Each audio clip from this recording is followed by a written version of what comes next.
Mike after some focus to let that and what film with us he's going inside. So that pretty chill. Man, we're confident. We're confident. There's a lot of things we can improve on.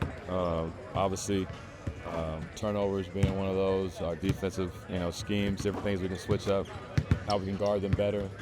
But a lot of it is things that we feel like we can correct in game two.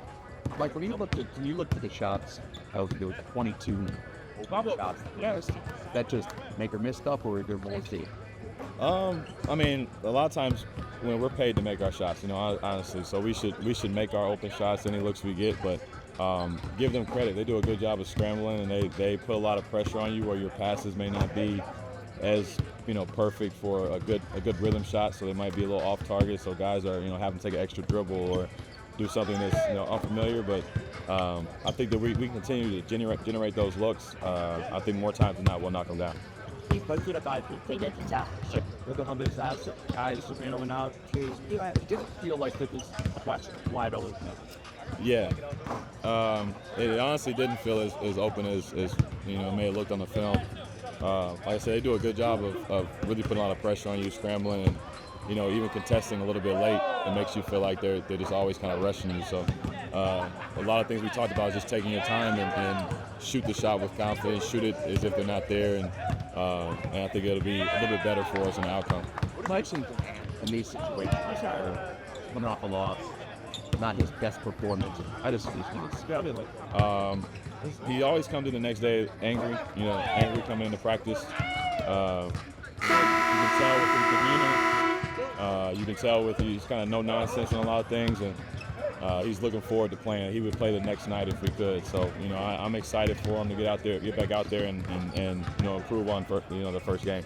In the ongoing balance of Ant sharing with his teammates and getting his own to ground, does it sometimes shift over where you have to say to him, "Hey, it's time for you to take control here"?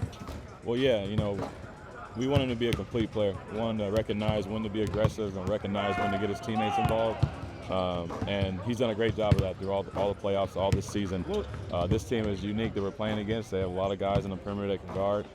You can't really just hunt matchups or anything like that, so you have to go whenever you get a chance, go quicker, kind of take one direction and go instead of playing around with the basketball because they're really handsy. So those are things I think he'll be looking to try to accomplish, getting out there and just being aggressive early. Mike, what's your goal? Big honor, to the back to the environment like a race. I mean, that's basically why I'm here, honestly. My mood is always kind of even keeled, and I try to keep everybody's there, never too high, never too low. The series isn't one game. We can come in here and steal one and be right back where we're looking at this series in a different light. So this is a tough place to play. We got to come in and we're gonna have to win on the road in order to win this series anyway. So why not try to get a game two? Brett said he may want to play on some last and that actually what was this like his role and got to grow and make him it's going to be on us to try to get him in those positions, to get him down the floor a little bit more. He likes to hang out, around the rebounds and try to bring the ball up a lot. It's just kind of his, instinct to the game. He just kind of gravitates towards the ball. So he's got to be willing to run a little bit more and just let the other guys bring it up and trust that we'll find him because, most stuff we run is for him anyway. So we're going to try to get him in a little bit easier opportunities as opposed to having to handle and wear himself down against their full court pressure.